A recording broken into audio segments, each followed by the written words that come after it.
दोस्तों, विकलांग कौन होता है? वो जिसके पैर नहीं होते या वो जिसका हाथ नहीं होता? आज की कहानी सुनने के बाद आपकी डेफिनेशन बदल जाएगी। आप मानेंगे कि विकलांग वो नहीं जिसका शरीर टूटा हो, विकलांग वो है जिसका हौसला टूटा हो। इमेजिन कीजिए एक अंधेरी रात, रेलवे ट्रैक के बीच में एक लड़की पड़ी है। उसका एक पैर लेग कट चुका है, हड्डी मांस से अलग हो गई है। वो हिल नहीं सकती, वो चीख नहीं सकती, और उसके कटे हुए पैर को चूहे कुतर कुतर कर खा रहे हैं। वो जिंदा है, होश में है, और ये सब महसूस कर रही है। ये किसी हॉरर मूवी का सीन नहीं है, ये इंडिया की अरुणिमा सिन्हा की सच्चाई है। लोगों ने कहा, बेचारी अब पूरी जिंदगी व्हीलचेयर पर सड़ेगी, लेकिन उस लड़की ने व्हीलचेयर नहीं, एवरेस्ट चुना। आइए सुनते हैं जिद की सबसे खौफनाक दास्तान। Chapter 1, the dreams of a player, 2011। The background. कहानी शुरू होती है अंबेडकर नगर, उत्तर प्रदेश से। अरुणिमा सिन्हा एक मिडिल क्लास फैमिली से थी। उनके पिता की मौत बचपन में हो गई थी। घर में पैसों की तंगी थी, लेकिन अरुणिमा के सपने बड़े थे। वो एक एथलीट थी, नेशनल लेवल वॉलीबॉल प्लेयर। वो फुटबॉल भी खेलती थी। उनकी हाइट अच्छी थी, स्टैमिना जबरदस्त था। वो चाहती थी कि स्पोर्ट्स में अपना करियर बनाए और देश का नाम रोशन करे। साथ ही साथ वो CISF, central industrial security force की नौकरी के लिए ट्राई कर रही थी, ताकि घर में स्टेबल इनकम आ सके। The call letter. April 2011। Arunima को पता चला कि उनके CISF के इंटरव्यू लेटर में डेट ऑफ बर्थ गलत छप गई है। इसे ठीक करवाने के लिए उन्हें दिल्ली जाना पड़ेगा। ये एक छोटी सी क्लरिकल मिस्टेक थी, लेकिन किसी को नहीं पता था कि ये छोटी सी गलती उनकी पूरी जिंदगी बदलने वाली है। अरुणिमा ने ट्रेन पकड़ी, पद्मावत एक्सप्रेस, लखनऊ से दिल्ली के लिए। वो जनरल बोगी में बैठी थीं। भीड़ थी, लेकिन उन्हें सीट मिल गई। वो खिड़की के पास बैठी अपने फ्यूचर के बारे में सोच रही थी। गले में एक गोल्ड चेन थी जो उनकी माँ ने दी थी। जिंदगी नॉर्मल थी, लेकिन अगले कुछ घंटों में ये नॉर्मल जिंदगी पटरी पर बिखरने वाली थी। Chapter 2, the attack, Bareilly incident. रात का वक्त था। ट्रेन बरेली के पास से गुजर रही थी। बोगी में कुछ गुंडे घुस आए। 4-5 लड़के थे, नशे में थे। उनकी नजर अरुणिमा के गले की गोल्ड चेन पर पड़ी। उन्होंने अरुणिमा को घेरा। "ऐ लड़की, चेन निकाल।" एक नॉर्मल लड़की होती तो शायद डर के मारे चेन दे देती, लेकिन अरुणिमा एक खिलाड़ी थी। उसके अंदर फाइट करने का जज्बा था। उसने मना कर दिया, "नहीं दूंगी।" जब गुंडों ने चेन छीनने की कोशिश की तो अरुणिमा भिड़ गई। उसने अकेले 4-5 लड़कों का मुकाबला किया। उसने उन्हें धक्का दिया, मारा। बाकी पैसेंजर्स? पूरी बोगी भरी हुई थी, मर्द बैठे थे, लेकिन कोई एक भी इंसान मदद के लिए नहीं उठा। सब तमाशा देख रहे थे, डर के मारे चुप थे। अरुणिमा शेर की तरह लड़ रही थी, लेकिन गुंडे ज्यादा थे। उन्होंने अरुणिमा के हाथ पैर पकड़ लिए। उन्होंने उसे हवा में उठाया जैसे कोई कूड़े का ढेर हो, और चलती ट्रेन से दरवाजे के बाहर फेंक दिया। Chapter 3, the collision and the rats, the impact. जब अरुणिमा ट्रेन से गिरी तो किस्मत देखिए, दूसरी पटरी पर सामने से एक और ट्रेन आ रही थी। अरुणिमा हवा में थी। वो उस सामने वाली ट्रेन से टकराई। उनका शरीर पिंग पोंग बॉल की तरह दोनों ट्रेन के बीच में टकराया, और फाइनली वो पटरी पर गिरी। लेकिन गिरते वक्त उनका बायां पैर, लेफ्ट लेग, पटरी के ऊपर रह गया, और उसी वक्त ट्रेन उसके ऊपर से गुजर गई। एक झटका, और अरुणिमा का पैर घुटने के नीचे से कुचला गया। हड्डी चूर चूर हो गई, मांस फट गया, पैर शरीर से अलग होकर लटक गया। The 7 our nightmare. अरुणिमा पटरियों के बीच में पड़ी थी। रात के 1:30-2 बजे होंगे। बहुत खून बह रहा था। अरुणिमा चीखना चाहती थी, लेकिन गले से आवाज नहीं निकल रही थी। वो उठने की कोशिश कर रही थी, लेकिन शरीर साथ नहीं दे रहा था। वो वहां पड़ी रहीं, सुबह के 7 बजे तक। 7 आवर्स। इन 7 घंटों में उस ट्रैक से 49 ट्रेन्स गुजरी।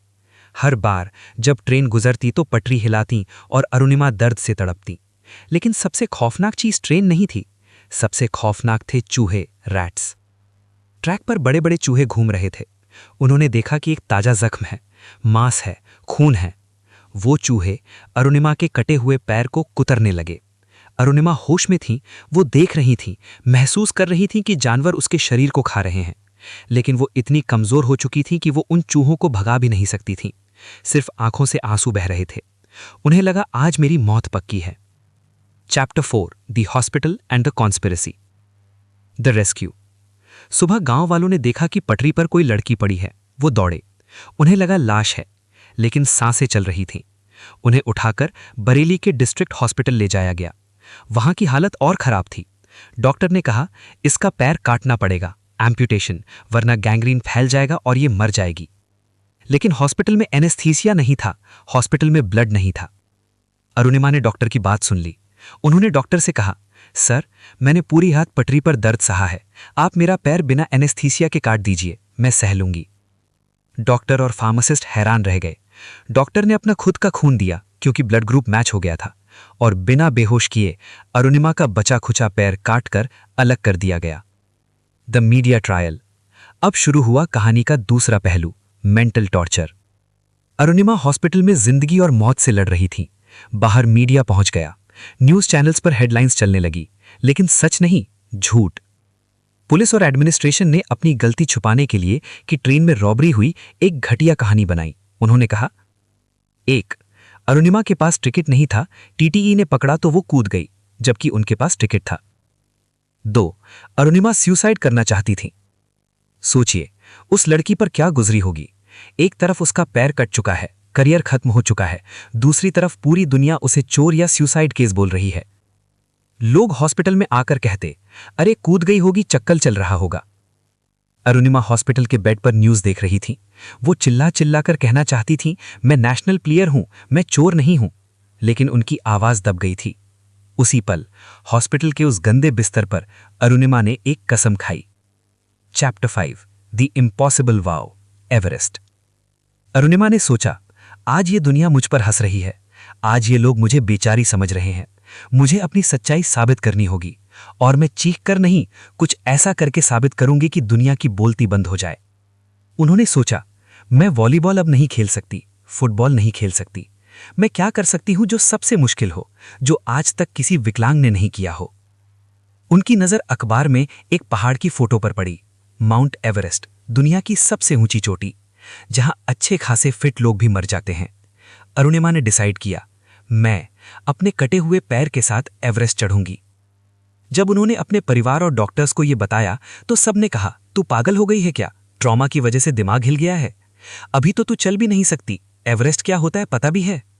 डॉक्टर्स ने कहा, बेटा आर्टिफिशियल लेग से तुम सड़क पर चल लो, वही बहुत बड़ी बात है। लेकिन अरुणिमा ने कहा, अगर मैंने आज हार मान ली तो दुनिया हमेशा मुझे बेचारी कहेगी, मुझे बेचारी बनकर नहीं मरना। वो डिस्चार्ज हुई, घर नहीं गईं, वो सीधा गई बछेंद्री पाल के पास। बछेंद्री पाल वो पहली इंडियन महिला जिन्होंने एवरेस्ट चढ़ा था। जब अरुणिमा नकली पैर के साथ बछेंद्री पाल के पास पहुंची और अपना सपना बताया तो बछेंद्री पाल की आंखों में आंसू आ गए। उन्होंने कहा, अरुणिमा, तू एवरेस्ट तो चढ़ चुकी है, तूने फैसला कर लिया, मतलब तू चढ़ गई, अब तो बस दुनिया को तारीख बताना बाकी है। Chapter 6, the training of pain, 2011-2012। दोस्तों, बचेंद्री पाल ने हाँ तो कह दिया था, लेकिन असली नरक यानी हेल अब शुरू होने वाला था। अरुणिमा को नेहरू इंस्टीट्यूट ऑफ माउंटेनियरिंग भेजा गया ट्रेनिंग के लिए। इमेजिन कीजिए, एक नॉर्मल इंसान के लिए पहाड़ चढ़ना मुश्किल होता है। यहाँ अरुणिमा का एक पैर यानी राइट लेग में रॉड डली हुई थी और दूसरा पैर यानी लेफ्ट लेग नकली यानी प्रोस्थेटिक था। जब वो चलती थी तो प्रोस्थेटिक लेग का सॉकेट उनके कटे हुए मांस यानी फ्लैश से रगड़ता था। हर कदम पर घिसाव होता था, खून रिसने लगता था। जब वो प्रैक्टिस करके वापस आती तो उनका नकली पैर खून से भरा होता था। वो रात को रोती थीं, बैंडेज करती थीं और अगली सुबह फिर तैयार हो जाती थीं। लोग यानी बाकी क्लाइंबर्स उनसे आगे निकल जाते थे। लोग पीछे मुड़कर हंसते थे, अरे मैडम क्यों आई हो, घर बैठो। अरुणिमा कुछ नहीं बोलती थी, लेकिन धीरे धीरे दर्द की आदत पड़ गई। जो लड़की सबसे लास्ट में पहुंचती थी वो ट्रेनिंग के एंड तक सबसे पहले पहुंचने लगी। उनका शरीर लोहे का हो चुका था। 21 मई 2013 वो दिन आ गया जब उन्हें एवरेस्ट के लिए निकलना था। लेकिन बेस कैंप पर एक नई मुसीबत खड़ी थी। उनका शेरपा यानी गाइड उन्हें ले जाने से मना कर रहा था। शेरपा ने जब उनका नकली पैर देखा तो उसने कहा, मैडम आप मर जाओगी, अगर आपको कुछ हो गया तो मैं आपको नीचे नहीं ला पाऊंगा, मैं रिस्क नहीं ले सकता। अरुणिमा ने शेरपा के हाथ जोड़े, उसे समझाया, मैं मरने नहीं आई हूं, मैं जीने आई हूं, चलो। बड़ी मुश्किल से शेरपा माना। Chapter 7, the zone of death, camp 4 to summit, the blue ice. Everest का सफ़र कैंप 1, 2, 3 तक तो जैसे तैसे कट गया, लेकिन असली मौत कैंप 4 यानी साउथ कोल के बाद शुरू होती है। इसे कहते हैं डेथ जोन।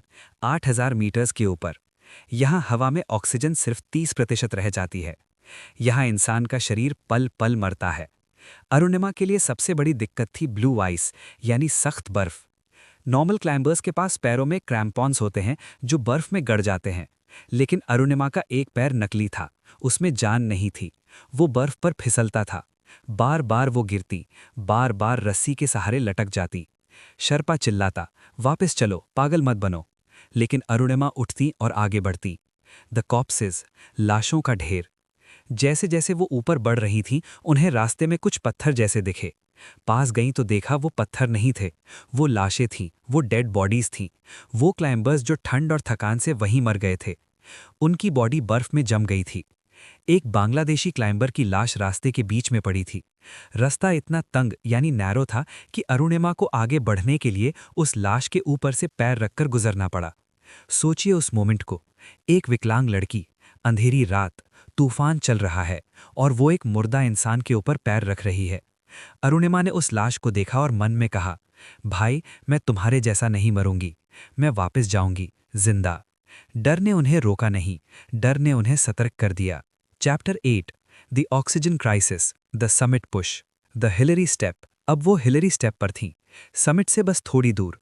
तभी शेरपा ने चेक किया और घबरा गया। उसने कहा, अरुणिमा, ऑक्सीजन खत्म हो रहा है, तुम्हारे पास वापस जाने के लिए ऑक्सीजन नहीं बचेगा, अभी वापस चलो, जिंदगी रही तो दोबारा आ जाना। ये वो मोमेंट था जहां 99% लोग वापस मुड़ जाते। जान है तो जहान है। लेकिन अरुणिमा ने सोचा कि अगर मैं आज वापस गई तो मैं जिंदा रहकर भी मर जाऊंगी। मेरे पास स्पॉन्सर दोबारा पैसे नहीं देंगे, मेरी बॉडी दोबारा इस दर्द को नहीं सह पाएगी। जो करना है अभी करना है। उन्होंने शेरपा से कहा, तुम चिंता मत करो, मैं टॉप तक जाऊंगी, नीचे आने का बाद में देखेंगे। शेरपा गुस्से में आगे चला और अरुणिमा पीछे पीछे। 10:59 AM 21 मई 2013। आखिरकार वो आखिरी कदम। अरुणिमा सिन्हा दुनिया की सबसे ऊंची चोटी माउंट एवरेस्ट 8848 मीटर्स पर खड़ी थी।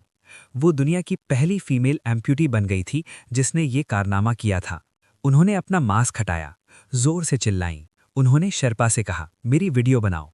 शेरपा गुस्से में था, ऑक्सीजन नहीं है और तुम्हें वीडियो की पड़ी है। अरुणिमा ने कहा, वीडियो बनाओ, क्योंकि शायद मैं जिंदा वापस ना पहुंचूं, लेकिन ये वीडियो पहुंचनी चाहिए ताकि दुनिया को पता चले कि एक विकलांग लड़की ने हार नहीं मानी। उन्होंने तिरंगा लहराया। वो उनकी जिंदगी का सबसे बड़ा पल था। Chapter 9, the descent, the real horror. दोस्तों, पहाड़ चढ़ना ऑप्शनल है, उतरना मैंडेटरी है, और ज्यादातर मौतें उतरते वक्त होती हैं। अरुणिमा खुश थीं, लेकिन मौत उनका इंतजार कर रही थी। कुछ दूर नीचे आते ही उनका ऑक्सीजन सिलेंडर खत्म हो गया। सांसें उखड़ने लगीं, आंखों के आगे अंधेरा छाने लगा। वो वहीं बर्फ पर गिर गईं। शेरपा ने कहा, अब कुछ नहीं हो सकता। अरुणिमा लेटी हुई थीं, मौत का इंतजार कर रही थीं।